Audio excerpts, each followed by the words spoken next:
Good morning, guys. My name is Shiven Asthana. I am a second year law student from WIPS IP Delhi and an intern at LEXIS and Company. So, today I'll be talking about the topic contracts. So, basically, what is a contract? If you look into the history of Indian Contract Act 1872, it can be considered as one of the oldest laws related to the business in the country. Indian Contract Act 1872 was enacted on 1st September of that year, that is 1872. The law applied to almost all the states of India except Jammu and Kashmir, because of obvious reasons. The Indian contract is the main law that regulates any contract signed in India. There are 266 sections in the law. So, what is a contract? The Indian Contract Act defines all the important laws related to the contract. Therefore, it is important to know what a contract is. It is an accepted agreement or proposal that is legally defined, understood, and enforceable by law. It defines the special rights of the party and all the obligations and rules introduced, defined, discussed, and agreed upon by all the signers of the contract. There are certain essentials to the contract, to any contract. That they are namely as: firstly, they have to involve at least there has to be involvement of at least two parties. Second, the content of the contract must clearly define and discuss the intent of legal obligations.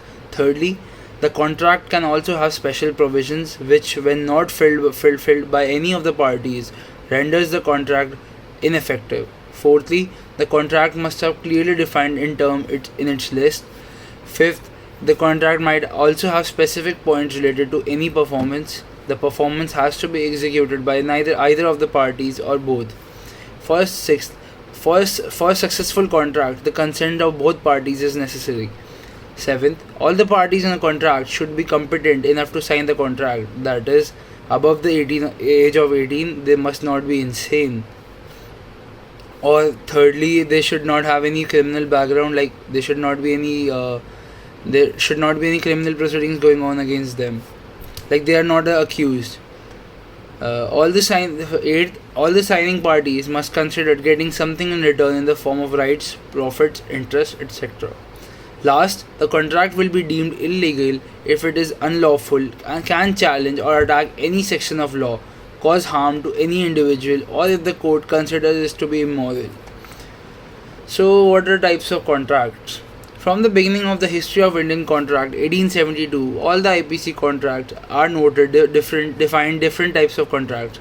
Based on validity, types of contracts are valid contracts, agreements, or void contracts, voidable contracts, illegal contracts, and enforceable contracts.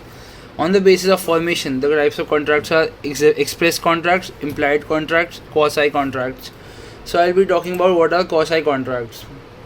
A quasi contract is a retroactive arrangement between two parties where the parties who have no previous obligations to one another. These arrangements may be imposed when the goods or services are accepted, though not requested by a party. The acceptance then creates an exception of payment. Let's take an example of quasi contract. Suppose there are A and B. A and B enters into a contract under which A agrees to deliver a basket of fruit to B's residence, and B promises to pay rupees 1500 after consuming all the fruits. However, A anonymously delivers a basket of fruits to C instead of B. So in this case, this is an example of quasi contract. Next, an express contract. Express contract is basically a contract whose terms the parties have explicitly set out. This is also termed as a special contract. In an express contract, all the elements would be specifically stated. In an express contract, the agreement of the parties is expressed in words, either in oral or written form. Third, implied contract. An implied contract is a legally binding obligation that derives from action, conduct, or circumstances of one or more parties in an agreement. So let's talk about what are the ingredients of contract. Firstly, offer or proposal. According to Section 2A of the Indian Contract Act 1872, the proposal is defined as the offer placed by a party for another party to do or abstain from doing an act where the proposer expects to obtain consent from the other person. The person making the proposal is called the offerer or promiser. while the party accepting the proposal is called the acceptor or promisee. The offer can be positive or negative. Second ingredient is acceptance. According to Section 2B of the Indian Contract Act 1872, acceptance is defined as the act of receiving party in providing consent to the proposal. The consent from the acceptor turns the proposal into a promise. Third ingredient is communication of acceptance and offer. Any offer after being presented by the offerer cannot be revoked. However, communication is not complete by such an act. Rather, it is completed when all the norms of the offer are clearly described and are accepted by the acceptor. The communication is generally completed when it is conducted face to face.